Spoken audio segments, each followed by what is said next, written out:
Cái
nợ của con là nợ cái ơn sinh thành này.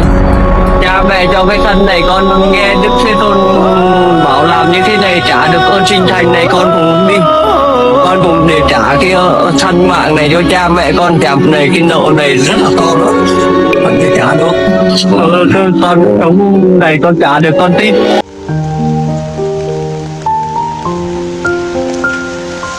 Bố mẹ chia tài sản cho anh em mỗi người mỗi phần đấy, thì con ấy, cái tài sản đấy con không nhận, cho con chữ ký cho con giấy xuất gia con đi thôi.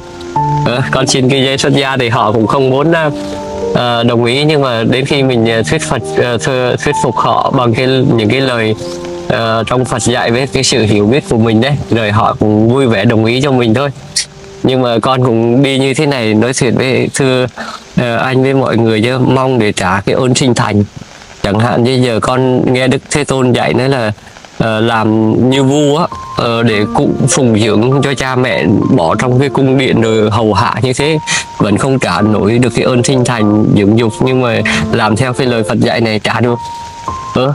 Thì con thấy là mình giải thoát được thì mình trả được cái ơn sinh thành, thì con hoàn toàn tin, con làm theo.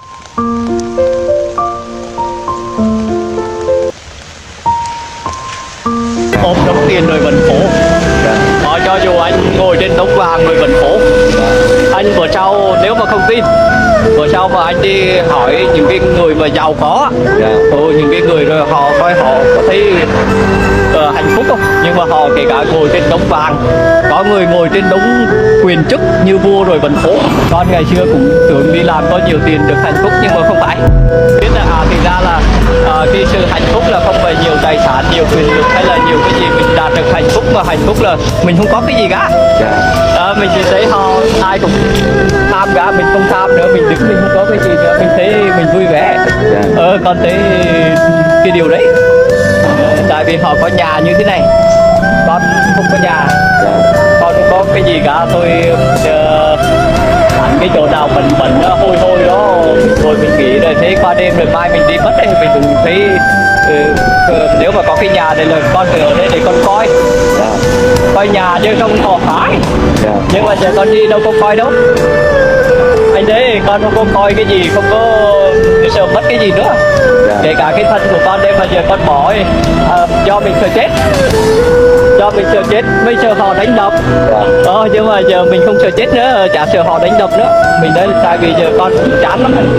Con cũng nói là đi sống như thế này thêm, họ giờ mà họ có giết chết, nhưng mà sống thêm nữa nó cũng như thế này, khổ cho mình. Nhưng mà họ giết chết được nhân quả trả cho họ hạnh phúc được tốt đẹp, thì khi đó mình gặp cái là không sợ nữa.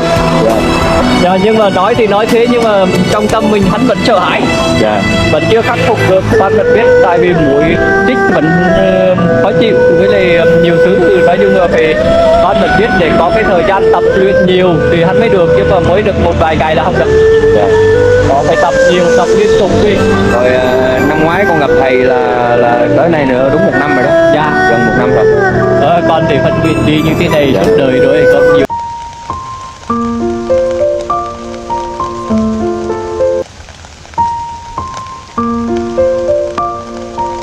Ai luyến sinh sầu ưu, ai luyến sanh sợ hãi, ai giải thoát ai luyến không sầu đâu sợ hãi.